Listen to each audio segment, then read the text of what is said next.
يا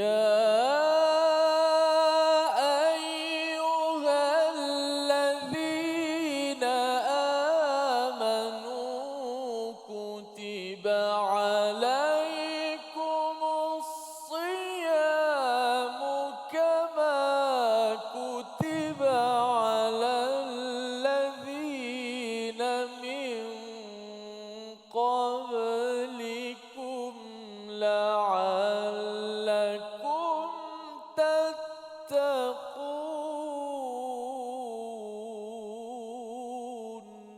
صدق الله.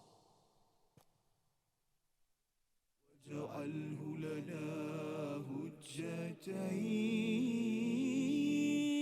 يا رب العالمين.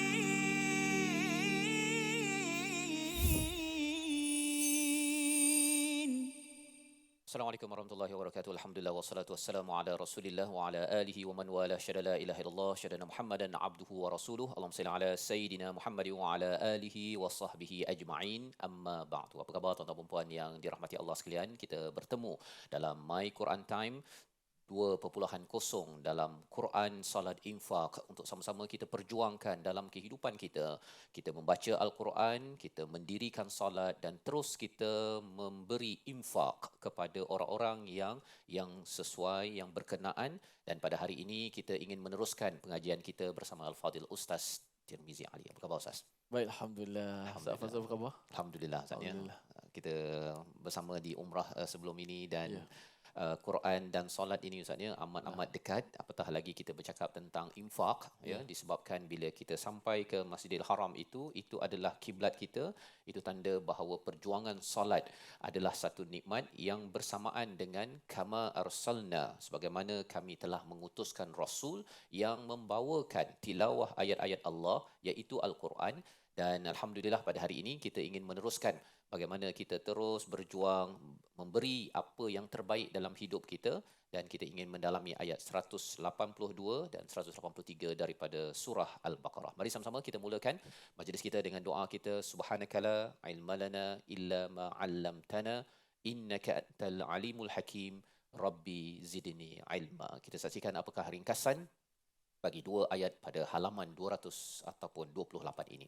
Iaitu pada ayat yang ke-182 kita akan melihat bagaimana seruan Allah Subhanahu Wa Taala untuk kita mendamaikan pihak-pihak yang berkaitan dalam urusan wasiat.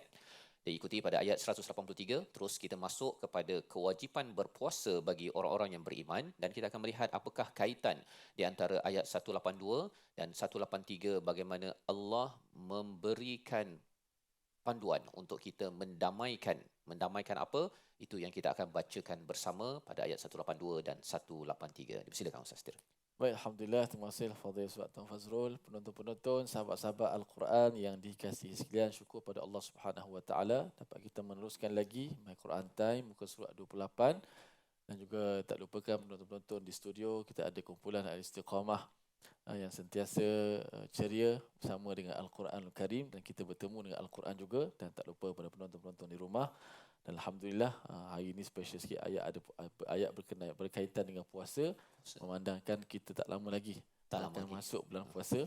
Jadi sangat baiklah untuk sama-sama kita buat persediaan Ramadan, dan di antara persediaan ialah persediaan ilmu rohani kita, dan kenalah ayat hari ini, insya-Allah akan sama-sama kita belajar dengan Ustaz Fazrul. Mudah-mudahan dapat sama-sama kita dapat baca dengan baik, insya-Allah. Nak bertanya sekali lagi Ustaz ya, apa khabar kepada kumpulan Istiqamah kita? Ya, apa khabar semua? Alhamdulillah. Ceria, gembira kita ya. Mendengar penuh semangat pada hari ini, insya-Allah. Silakan Ustaz. Okey, dua ayat 182 dan 183. A'udzubillahi minasyaitanir.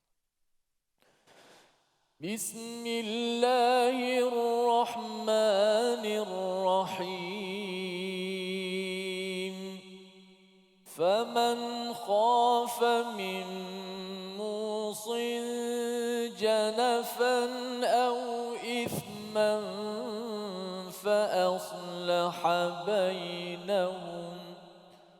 فأصلح بينهم فلا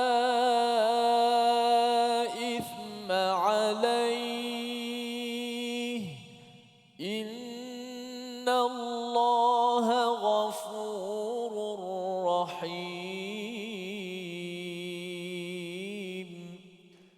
يا أيها الذين آمنوا كتب عليكم الصيام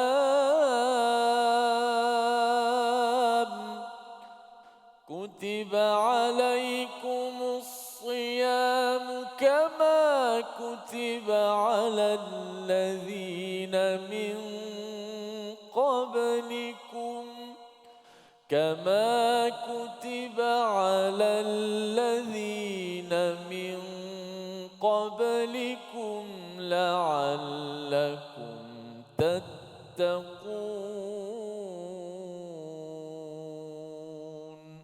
صدق الله. Surah Al-Azim, gitulah bacaan daripada ayat 182 dan 183. Terima kasih diucapkan pada Ustaz Tir. Ya, kita biasa dengar ayat 183 ini bila kita nak masuk pada bulan Ramadan. Tapi mari kita sama-sama melihat dahulu kepada apakah gambaran besar daripada ayat 177 pada halaman 27. Ya, di mana Allah bercerita tentang ayat bir ataupun mungkin bercakap tentang mabrur Ustaz ya. Balik haji ataupun balik umrah. Bagaimana kita nak memastikan bahawa kita ini mencapai tahap mabrur, itulah senarai simak setiap individu pada ayat 177. Maka apabila kita bercakap tentang ayat 178, Allah bawakan tentang pembaikan di peringkat masyarakat. Di peringkat masyarakat. Kalau tadi ayat individu Ustaz ya, 177 itu bagaimana memberi, ya, beriman, memberi, kemudian solat, zakat dan juga menyempurnakan janji dan bersabar, itu di peringkat individu untuk menjadi orang yang bertakwa. Bagaimana pula kesan takwa di dalam masyarakat? Itulah ayat 178 dan ayat 179, di mana Allah menjaga kepada keselamatan dalam masyarakat. Di hujung ayat 179 itu Allah nyatakan la'allakum tattaqun, agar kamu menjaga diri dan masyarakat dengan apa? Dengan pelaksanaan qisas yang dinyatakan pada ayat 178 dan 179.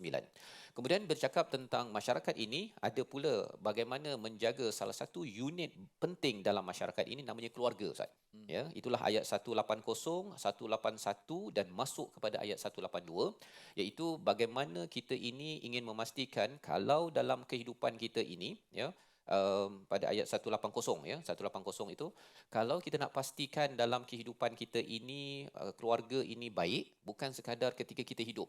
Ya, bagi ibu-ibu, ayah-ayah yang berada di studio, yang berada di rumah, kalau kita ni baik di dalam kehidupan kita, kita pastikan juga selepas kita pergi nanti baik juga Ustaz, iaitu dengan wasiat yang perlu diberikan. Dan kita akan sambung nanti pada surah An-Nisa bagaimana tentang wasiat ada kaitan dengan faraid, fardu ataupun kewajipan-kewajipan harta yang perlu diberikan pada pihak-pihak tertentu. Tetapi pada ayat 182 Allah menyatakan barang siapa yang bimbang, ya, barang siapa yang bimbang mim musin. Musin ini adalah pemberi wasiat, iaitu yang nak meninggal tadi itu dia beri wasiat. Dan apakah yang dibuat oleh pemberi wasiat ini? Kalau katakan dia berada pada dua keadaan. Yang pertama namanya janafan, yang kedua namanya ithman. Apa maksud janafan? Janafan ini dia lawan pada hanif Ustaz ya. Hanif ini lurus, janafan ini dia bengkok sikit ataupun bias dalam istilah sekarang ini. Dia berat sebelah. Dia kata contohnya dia nak bagi harta dia pada mak ayah ataupun adik-beradiknya lebih daripada 1/3. Yang dibenarkan wasiat ini lebih dari hanya 1/3 maksimum, ya. Jadi kalau katakan dia bagi lebih satu, ataupun dia kata saya nak gunakan harta saya ni untuk buat kasino contohnya, ataupun buat perkara-perkara yang membawa pada dosa, ya, satu janafan berat sebelah, tapi yang keduanya adalah ithman. Ithman ini adalah berbuat dosa dengan sengaja. Maka apakah yang perlu dibuat oleh orang-orang yang terlibat di peringkat saksi, di peringkat wali, di peringkat penulis wasiat tersebut? Fa aslaha bainahum, ya, maka damaikanlah, ya, baikkan, bagi nasihat kepada pewasiat tersebut yang nak meninggal itulah Ustaz ya, ataupun empunya harta itu, kata janganlah gunakan harta yang Allah berikan ini untuk buat dosa ataupun berat sebelah.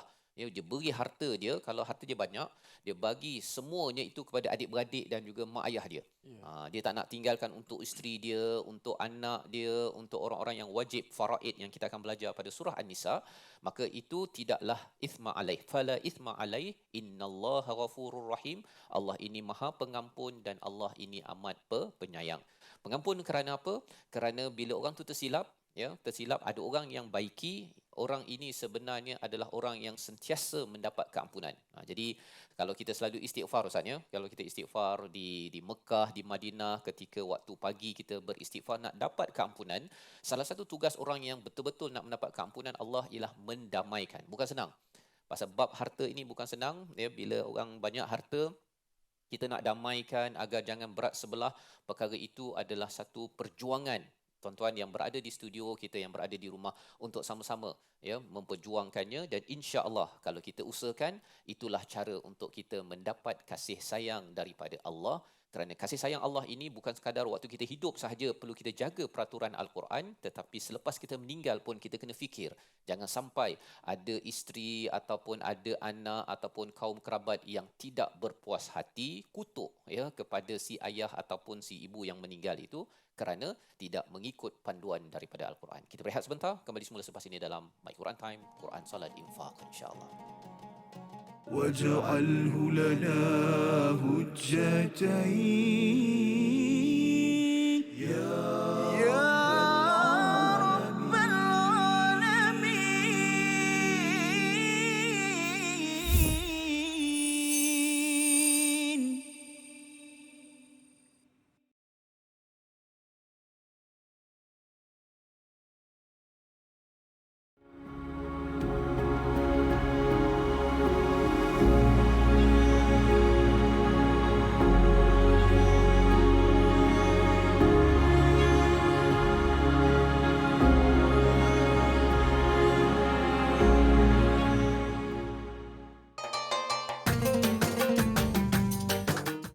اقرأ باسم ربك الذي خلق.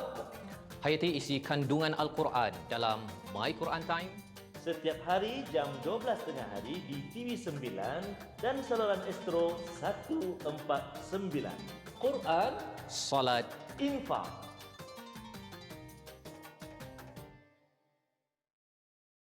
منهما جاهينا وارزقنا تلاوته.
واجعله لنا هجتين يا رب العالمين.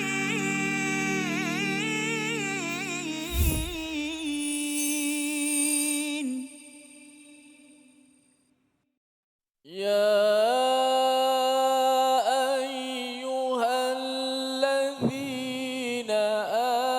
آمنوا كتب عليكم الصيام كما كتب على الذين من قبلكم لعلكم تتقون.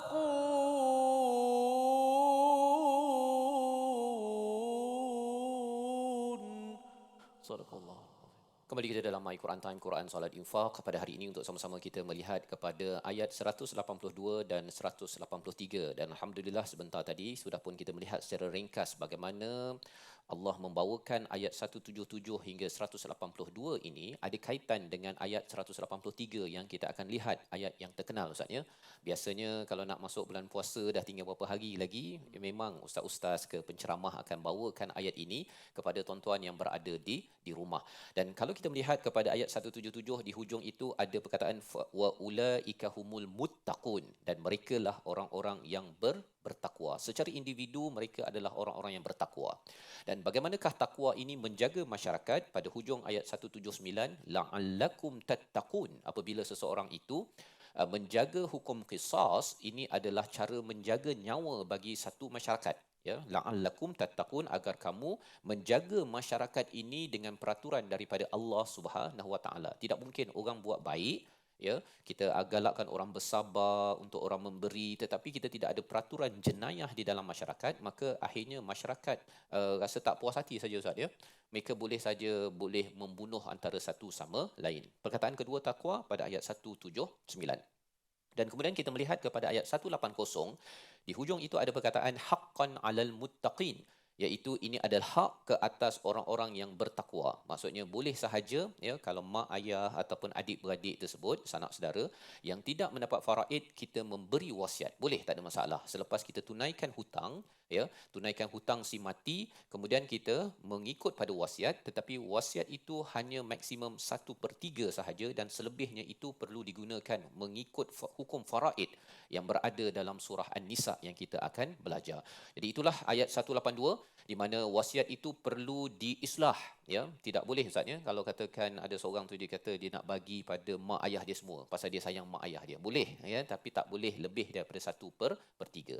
Ataupun dia kata pasal adik-beradik dia dah tolong dia selama hari ini, ya. Jadi dia nak bagi semua harta dia pada adik-beradik dia. Pasal dia tak nak bagi pada isteri je, ya, mungkin ada masalah dengan isteri ke dengan anak ke apa sebagainya, tak boleh. Ya, tak boleh. Dan kalau katakan seseorang itu tidak islah perkara ini, maka apa yang berlaku selepas kematian seseorang, orang boleh bergaduh, ya. Banyak kes-kes, ya. Itu sebabnya kalau kita tengok diri kita ataupun kawan kita itu mula banyak harta, tuan-tuan kena ingat bahawa mereka ni baik waktu hidup. Ya. Waktu kita dah pergi nanti, kalau kita tidak kembali kepada peraturan Quran, maka bersedia sajalah, ya. Baru ni saya ada dengar cerita seorang kawan ni, dia ada anak, ya. Anak dia sendiri yang mendakwa di mahkamah, Ustaz. Mendakwa di mahkamah. Pasal apa? Pasal dia kata bahawa ini adalah harta yang patut dia dapat. Ayahnya dulu dah kata nak bagi lebih dan sebagainya. Jadi kalau tidak ada panduan daripada Al-Quran, ayat 180 hingga ayat 182, dan nanti kita akan pergi pada surah An-Nisa, maka pergaduhan itu bermaharajalela di dalam masyarakat kerana Al-Quran, ya, Islam ini menjaga kepada baik secara individu, secara masyarakat dan juga di dalam sebuah keluarga. Bagaimanakah untuk memastikan bahawa kita ini terus dapat mengikuti kepada jalan takwa, ya? Ayat 183 kita baca sekali lagi, walaupun kita dah baca sebentar tadi Ustaz ya. Kita baca sekali lagi untuk kita beri perhatian kepada amaran ataupun ingatan daripada Allah, ya. Ingatan daripada Allah pada ayat 183 bersama Ustaz Tir. Baik, alhamdulillah, kita pasakkan sekali lagi ayat 183. Begitu indah Islam ini menjaga nyawa, menjaga hubungan kekeluargaan, sehingga sedetail pembahagian harta pusaka selepas meninggalnya seorang pun. Al-Quran sendiri menjelaskan secara detail dan dijelaskan lagi dalam sunnah bagi Nabi Muhammad SAW. Mudah-mudahan kita semua dapat mengikut panduan Al-Quran untuk menjadikan kita semua orang-orang yang mengikut arahan Allah bertakwa. Ayat 183. A'udzu minasyaitanir يا أيها الذين آمنوا كتب عليكم الصيام كما كتب على الذين من قبلكم لعلكم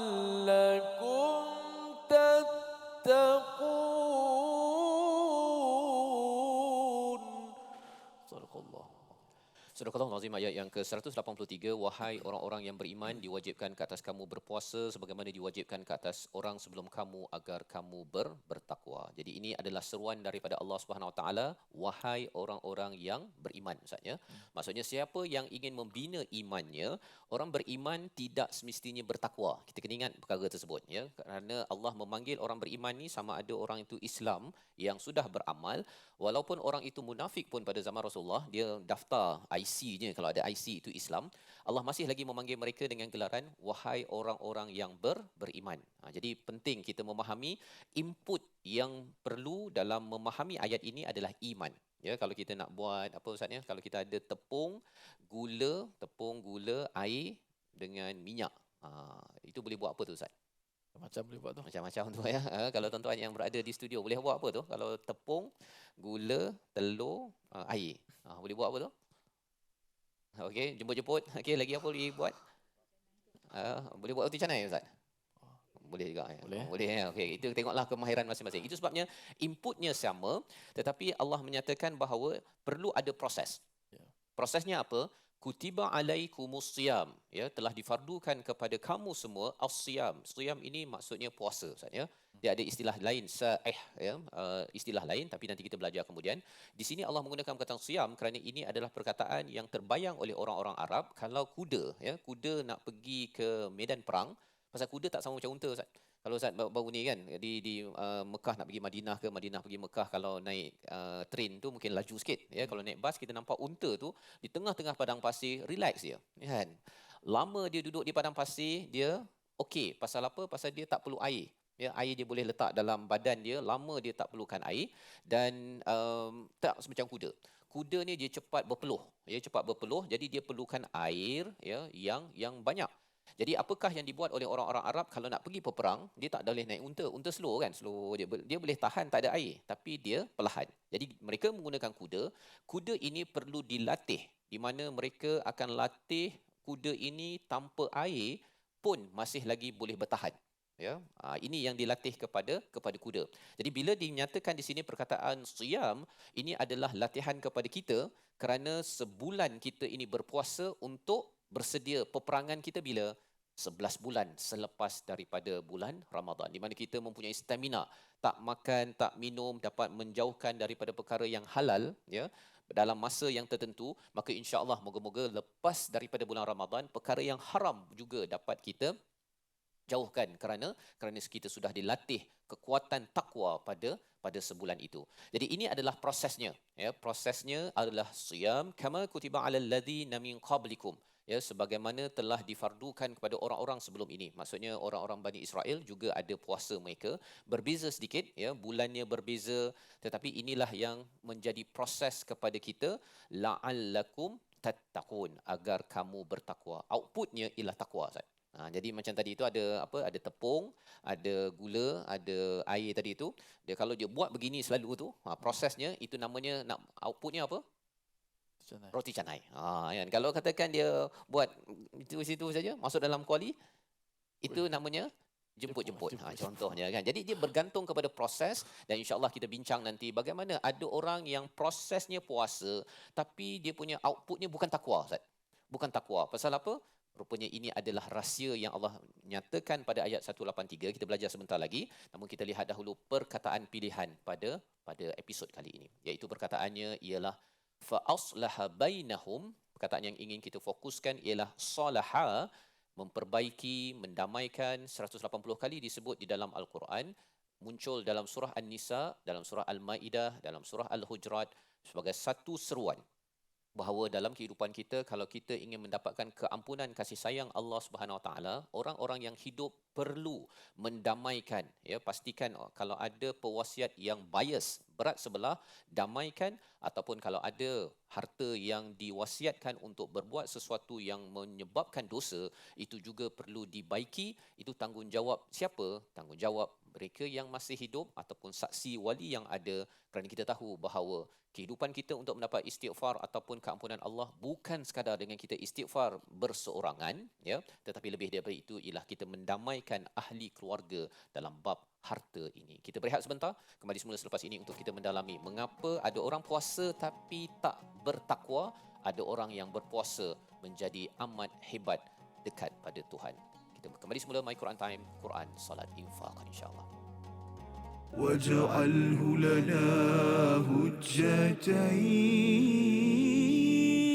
يا رب العالمين.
هما جاهينا وارزقنا تلاوته. Satu perkara, saya petik dulu poin yang Prof dah sebut, kita sedar, oh saya sebenarnya boleh buat itu dalam bulan Ramadan. Kan? Itu antara clue lah untuk saya. Prof, silakan bagi nasihat. Baik, yang ni sebenarnya bukan, ini masalah yang biasa juga yang kita hadapi dan kita perhatikan kawan-kawan kita. Sebagai contoh, saya pernah waktu belajar dahulu, ada kawan yang isap rokok. Dia isap rokok. Tapi bulan Ramadan dia boleh berhenti. Maknanya sebenarnya boleh berhenti. Dia tak berbuka pun dengan rokok. Ada orang dia buka dia buka dengan isap rokok. Tapi ni dia tak buka dengan isap rokok, dia boleh berhenti dalam bulan Ramadan. Habis Ramadan dia start isap rokok balik. Jadi yang ni saya kira sama juga dengan perkara lain. Ada yang mungkin orang dia suka tonton movie ataupun tonton perkara yang tidak elok, tapi waktu Ramadan dia boleh berhenti. Menunjukkan yang pertama, dia ada kekuatan sebenarnya untuk melakukan perkara tersebut. Tetapi dalam masa yang sama sebenarnya dia memerlukan sistem sokongan itulah, support. واجعله لنا هجتين يا رب العالمين.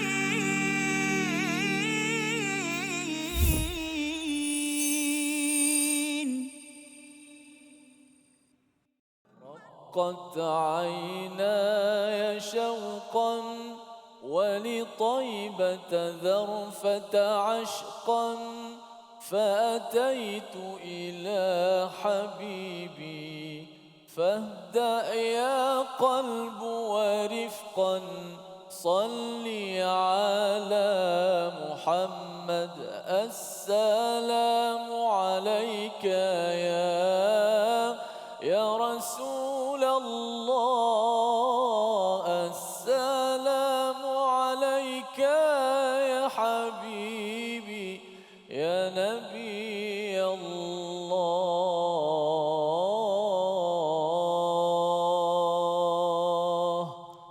Alhamdulillah. Terima kasih kepada semua penonton-penonton terus setia dalam My Quran Time, Quran, Salat dan Infak. Alhamdulillah. Sebentar tadi kita dah belajar beberapa ayat berkenaan dengan wasiat, hubungan dan sebagainya, dan kita masuk pula ayat yang ke-183 berkenaan dengan puasa, dan ada lagi baki berkenaan dengan bagaimana kita nak menjadikan puasa kita puasa yang benar-benar berkualiti, mendapat output takwa, Ustaz Faz, mendapat output ataupun takwa yang menjadi matlamat utama kita berpuasa. Namun kita nak belajar ayat berkaitan dengan puasa juga. Sama-sama kita membetulkan sebutan-sebutan huruf kita dan sekaligus nak menghafaz ayat ini. Jadi ayat ni dah biasa kita dengar, mungkin sebahagiannya dah pernah menghafal ataupun dah biasa, bila biasa dengar ni agak mudah untuk kita nak menghafal ayat ni. Namun kita lihat dahulu selekoh-selekoh tajam tajwid ulang kaji kita. Kita lihat di paparan skrin kita. Menyempurnakan sebutan huruf ain dalam ayat ini. Okey, ya ayyuhallazina amanu kutiba alaikumus siyam.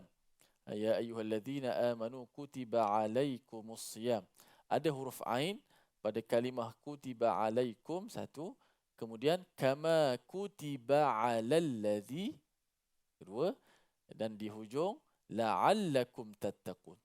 Ada huruf ain, 3 huruf ain di sini. Pertama sekali ya ayyuhallazina amanu kutiba alaikumus siyam, kemudian kama kutiba alal ladzina min qablikum, dan yang ketiga la'allakum tattaqun. Yang mana huruf ain ini disebut sebagai tempatnya ya di tengah halqum kita ya. Di tengah halqum. Cuba sebut a. A. Dengar betul-betul bunyi saya sebut, kemudian tiru sampai jadi bunyi tersebut.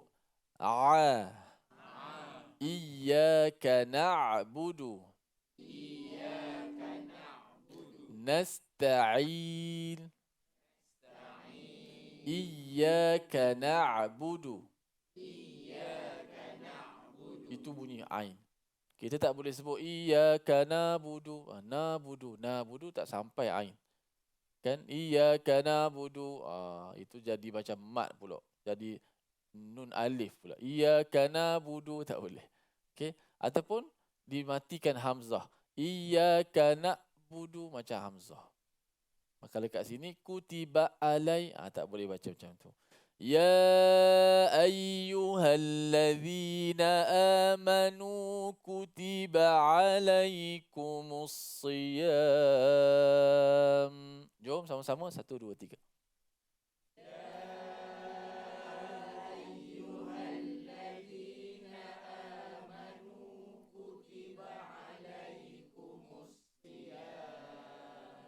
Okey, ain yang pertama. Ain yang kedua, kama kutiba alal ladzina min qablikum.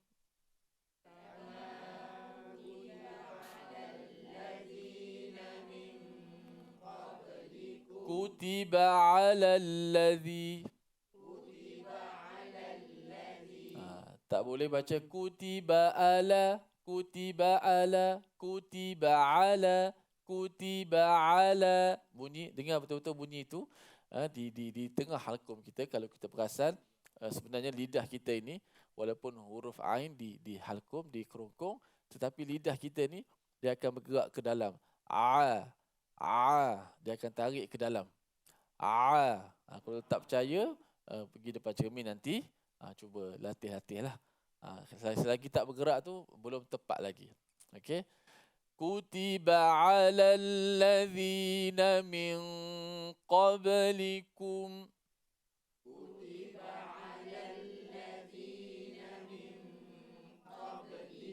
La'allakum tattaqun. La'allakum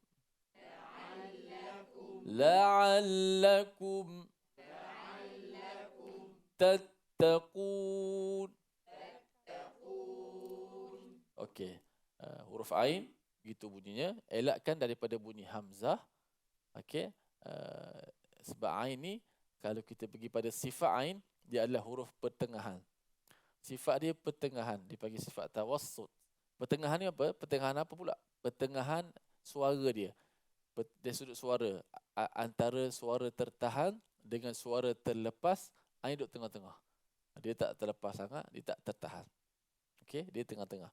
Tengok kalau dimatikan, dia tak na'budu, ataupun dia tak tertahan langsung. Iyyaka na'budu, itu dah lebih pada hamzah. Jadi dia tengah-tengah. Na'budu. Sebut. Iyyaka na'budu. Gitu. Cantik sekali bunyi Okey. Kemudian dia tidak tertahan. Iyyaka na'budu. Dia tak tertahan macam hamzah. Dia suara pertengahan. Okey. Kita cuba sama-sama menghafal ayat ini. Ya ayyuhallazina amanu, dengan maksud wahai orang-orang beriman. Safah dah sebut tadi. Panggilan untuk orang beriman. Mudah-mudahan kita semualah nak sahut seruan orang beriman dan nak mengetahui apa yang Allah Ta'ala suruh amalan untuk jadikan kita orang beriman, tambah iman dan bertakwa. Kemudian kutiba alaikumus siyam, diwajibkan ke atas kamu as-siyam, berpuasa. Ya ayyuhalladzina amanu kutiba alaikumus siyam.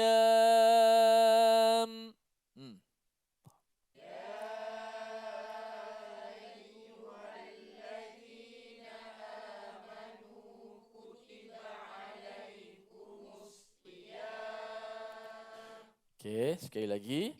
Ya ayyuhalladzina amanu kutiba alaikumus siyam.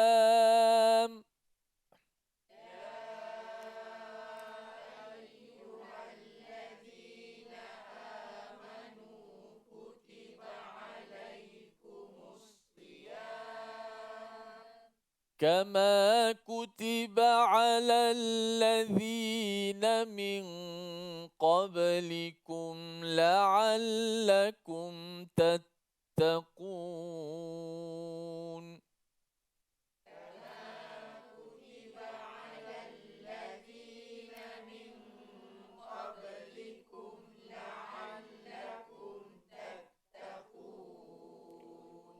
كما كتب على الذين من قبلكم لعلكم تتقون.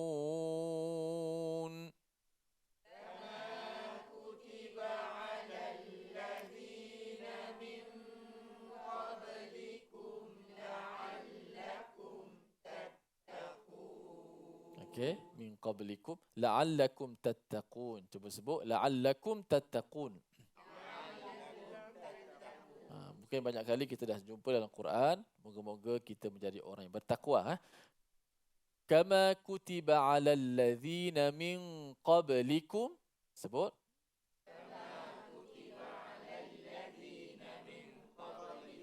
Okey. كما كتب على الذين من قبلكم لعلكم تتقون.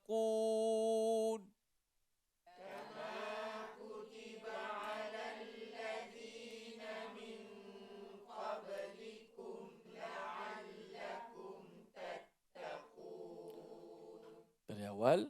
يا أيها الذين آمنوا كتب عليكم الصيام.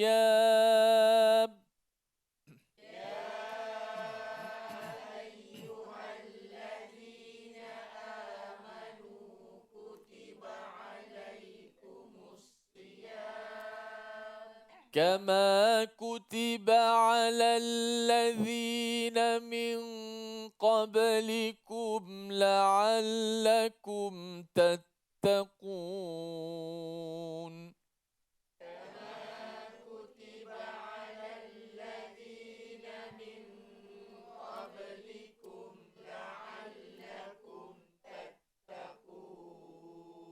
Okey, sekali lagi, last dengan tidak melihat mushaf Al-Quran. Ya ayyuhalladzina amanu kutiba alaikumus siyam.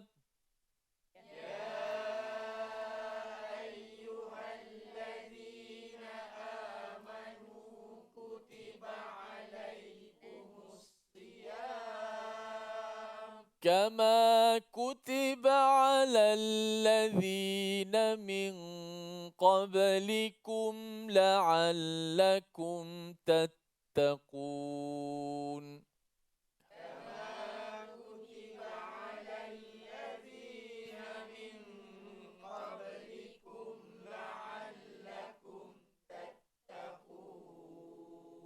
Sadaqallahul Azim. Kita berehat seketika, kembali selepas ini. My Quran Time. واجعله لنا هجتين يا رب العالمين.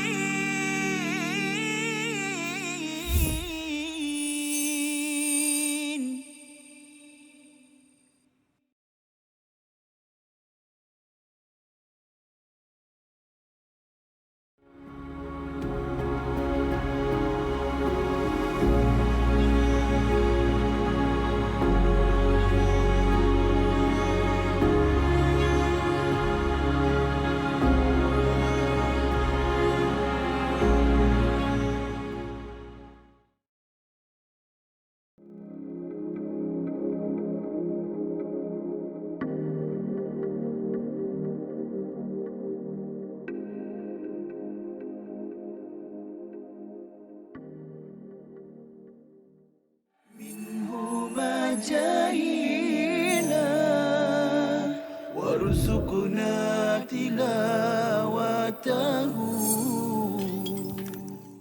Mana keadaan dah kucar kacir. Perang Khandak ni kan kita gali parit kan. Betul. Orang Islam gali parit.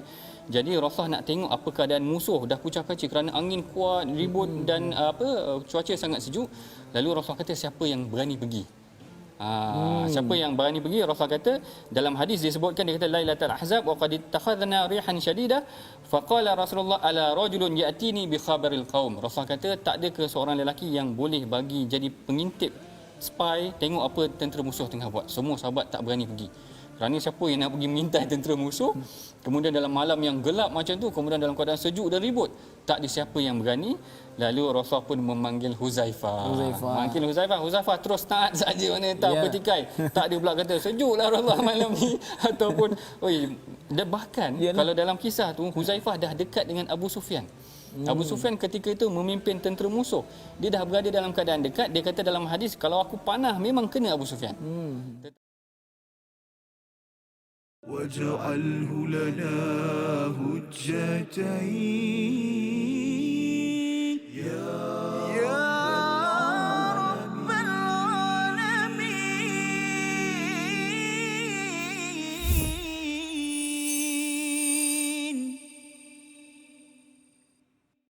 Dalam My Quran Time, Quran Salat Infak pada hari ini untuk sama-sama kita melihat kepada ayat 182 dan 183. Alhamdulillah kita memanjatkan kesyukuran pada Allah Subhanahu Wa Taala, pencerahan demi pencerahan kita peroleh daripada ayat Al-Quran, walaupun kita mendengarnya berulang kali, kita membaca berulang kali, ianya memberikan nur, cahaya kepada mana-mana kegelapan yang boleh berlaku dalam kehidupan kita. Dan inilah peranan Al-Quran, ya, nama Al-Quran itu adalah yang dibaca berulang kali. Dan alhamdulillah pada tuan-tuan yang berada di studio sudah pun menghafal kepada ayat 183. Mungkin dah hafal sebelum ini ataupun pada hari ini dipimpin Al-Fadhil Ustaz Tirmizi. Kita nak dengar Ustaz ya, ayat 183 ini bagaimana inputnya iman, prosesnya adalah puasa dan outputnya adalah takwa. Ya, tetapi kalau kita tengok ada output daripada bulan Ramadan ini, macam orang itu masih lagi kurang, ya, dapat menjaga diri daripada perkara-perkara yang haram. Maksudnya ada sesuatu yang tidak kena tentang input dan juga proses yang berlaku pada bulan Ramadan. Kita baca dahulu ayat 183 bersama tuan-tuan yang berada di studio dipimpin Al-Fadhil Ustaz Tirmizi. Baik, alhamdulillah, jom kita sekali lagi mengulangi ayat 183 secara hafalan. InsyaAllah semua boleh belaka dah. Boleh dah. Tadi kita dah hafal. Okey. Jom. A'udzubillahi minasyaitonirrajim. Ya ayyuhalladzina amanu kutiba alaikumus shiyam.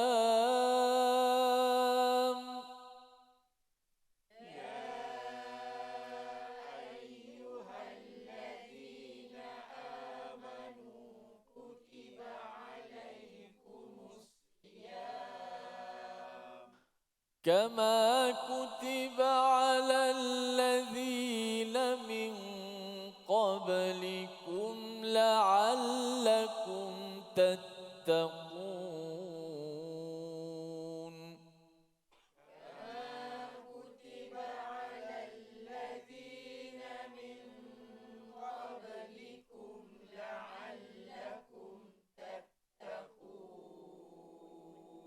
صدق الله العظيم إن شاء الله.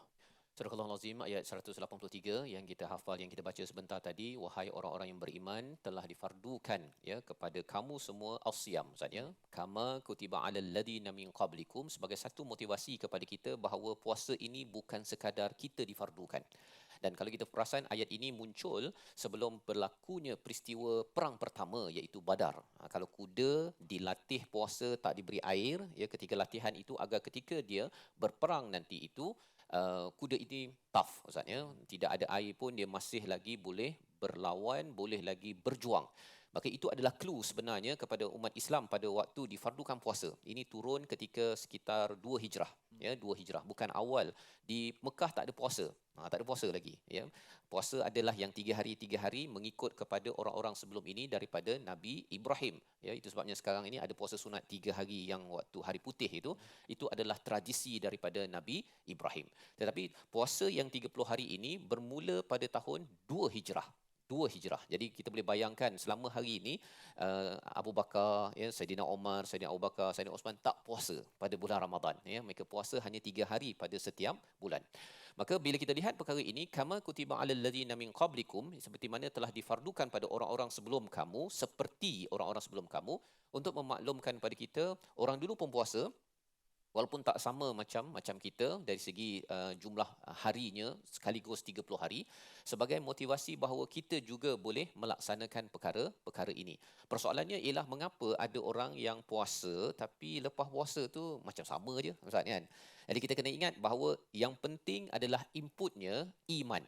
Yang kita belajar daripada ayat 177, iman kepada Allah, iman pada hari akhirat, kepada malaikat, pada kitab, pada nabi, dan kalau kita simpulkan dengan wasabirina fil ba'sa'i wad-dharra'i wa hinal ba's, iman pada qada qadar.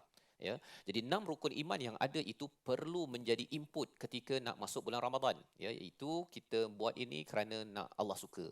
Kan? Kerana saya nakkan di akhirat nanti kalau boleh Allah berikan saya daripada pintu Ar-Rayyan contohnya. Ya. Saya buat ini kerana malaikat yang menurunkan wahyu, saya nak geng dengan para malaikat. Malaikat akan mencatat apa sahaja pahala daripada kebaikan yang saya ada, dan saya nak meniru kepada perjuangan Nabi sallallahu alaihi wasallam. Maka dengan input yang begitu, maka insya-Allah puasanya itu akan menjadi orang yang bertakwa, Ustaz. Kalau tidak, kalau katakan contohlah, ya, kalau dia ikut Nabi puasa dan kemudian dalam masa yang sama solat dan sembahyang tarawih, kan? Tapi kalau katakan tak ikut pada Nabi, dia mungkin puasa tapi solat dia tak puasa, tak solat, Ustaz. Jadi yang itu menyebabkan apa? Di hujung pada bulan Ramadan itu tidak menjadi la'allakum tattaqun. Dan menurut Imam Sa'di, dia menyatakan orang berpuasa melatih dirinya untuk mendekatkan diri pada Allah, maka dia tinggalkan apa yang dia sukai. Minum halal tak boleh, ya. Pasangan halal tapi tak boleh pada waktu berpuasa. Jika yang halal pun dapat dijaga, ya, maka sudah tentunya perkara yang haram juga sepatutnya lebih mudah untuk kita elakkan. Ini adalah falsafah dan juga nilai daripada bulan puasa. Bukan sekadar menahan diri daripada makan dan minum, tetapi perkara-perkara yang membatalkan puasa itu perlu kita sikapi dan kita penuhkan dengan amal takwa. Dan orang yang lebih banyak, ya, melaksanakan kebaikan pada bulan puasa ini, Allah kata la'allakum tattaqun. Takwa ini maksudnya adalah satu tujuan daripada puasa, Ustaz, ya. Itu sebabnya bila sampai bulan Ramadan, kita kena ingat bulan Ramadan tujuannya apa? Tujuannya adalah untuk bersyukur. Nanti kita belajar daripada ayat 185. Tetapi bila masuk pada puasa, sama ada puasa sunat ataupun puasa wajib, tujuannya agar kita mampu mengekang diri kita daripada perkara-perkara yang diharamkan dan juga bersemangat dalam melakukan kebaikan. Itulah istilah takwa yang membawa kepada resolusi kita pada hari ini kita saksikan. Iaitu yang pertama, kita ingin selalu saling menghormati dalam perbezaan pandangan. Ya, ini yang kita lihat pada ayat 182. Pandangan apa? Pandangan dalam memberi harta tersebut, tetapi jangan sampai ia menjadi janafan atau ithman, ya, iaitu menjadi sesuatu yang tidak adil ataupun yang membawa pada dosa. Yang pertama. Yang kedua, kita berlaku adil dalam memberi wasiat. Ya, ini adalah panduan yang penting di mana ilmu wasiat dan faraid ini antara ilmu yang makin lama makin hilang, tetapi ia perlu diperjuangkan oleh kita, tuan-tuan. Ya, pastikan dalam keluarga kita, ibu, ayah, pastikan memahami tentang hukum wasiat ini dan buat wasiat. Buat wasiat, jangan sampai ada orang, Ustaz, ya, yang cuba mendekati, kata dah buat wasiat ke belum, kata tak apa, lambat lagi, ataupun merasakan siapa yang nak buat wasiat itu pasal ada orang tu dia nak harta saya. Ini bukan pasal harta saya ke harta orang lain, tetapi menjaga keharmonian keluarga selepas kita pergi pada bila-bila masa. Yang ketiga, melazimi bacaan Quran di samping berpuasa wajib pada bulan Ramadan. Kerana Ramadan ini bukan sekadar bulan puasa. Kita lihat pada ayat 183, Allah menyatakan tentang puasa agar bertakwa. Tapi kita kena gabungkan dengan Ramadan itu sebagai bulan Quran yang kita akan tengok sama-sama pada ayat 185. Kita berdoa pada Allah Subhanahu Wa Taala agar Allah izinkan kita hadir pada bulan Ramadan dengan input yang betul, sehingga kan kalau katakan tepung bagus, Ustaz, ya, airnya bagus, gulanya bagus dan prosesnya pun terbaik, maka insya-Allah kalau nak buat begini itu jadi roti canai sedap lah, kan. Kalau tidak dia jadi lemping je kat atas kuali besar tersebut. Dan kita doakan kita bukan sekadar lempeng roti canai, tapi kita nak menjadi orang yang dicanai menjadi orang yang bertakwa, mampu berjuang seperti kuda yang dilatih dengan saum pada zaman dahulu. Kita berdoa bersama Ustaz Tirmizi. Bismillahirrahmanirrahim. Alhamdulillahirabbil alamin wassalatu wassalamu ala asyrafil mursalin. Allahumma ballighna Ramadan wa barik lana fihi wa a'inna fihi 'ala as-siyam wal qiyam wa tilawatil Quran. Ya Allah, rezekikanlah kepada kami untuk bertemu dengan bulan Ramadan yang bakal tiba tidak lama lagi, ya Allah. Ya Allah, berkatilah kami pada bulan tersebut, ya Allah, dan berilah kekuatan kepada kami dalam bulan tersebut untuk kami berpuasa, berqiyam, membaca Al-Quran dan melakukan amalan-amalan salih yang Engkau redai, ya Allah. Ya Allah, berilah kekuatan kepada kami untuk sentiasa kami melakukan persediaan untuk bertemu bulan Ramadan, ya Allah. Rohani kami, ya Allah, jasmani kami, ya Allah. Sihatkanlah tubuh badan kami, ya Allah. Cukupkanlah kepada kami, ya Allah, ilmu pengetahuan, ya Allah, berkenaan dengan bagaimana Nabi kami berpuasa, membaca Al-Quran, bersalat dan sebagainya. Dan terimalah amalan kami di bulan tersebut, ya Allah. Dan berilah kepada kami taqwa, ya Allah. Jadikanlah kami di kalangan orang-orang yang bertakwa, ya Allah. Amin ya rabbal alamin. Walhamdulillahi rabbil alamin. Amin amin ya rabbal alamin. Moga-moga Allah mengabulkan doa kita sebentar tadi agar kita masuk pada bulan Ramadan dengan persediaan iman sebagaimana Nabi Muhammad sallallahu alaihi wasallam menunjukkan contoh, dan moga-moga Allah menerima amal kita menjadi orang yang lebih bertakwa pada bulan Ramadan nanti. Kita bertemu lagi pada penerangan tambahan tentang apakah syarat untuk berpuasa. Ini adalah bayinat minal huda daripada Al-Quran pada ayat 184. Pada hari esok insya-Allah kita bertemu lagi dalam My Quran Time, Quran, Salat, Infak insya-Allah.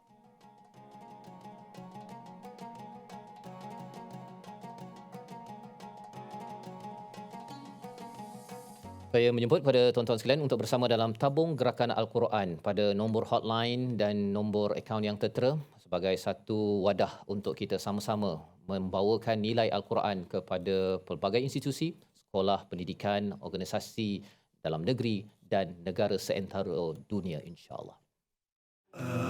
آناء الليل وأطراف النهار واجعله لنا هجتين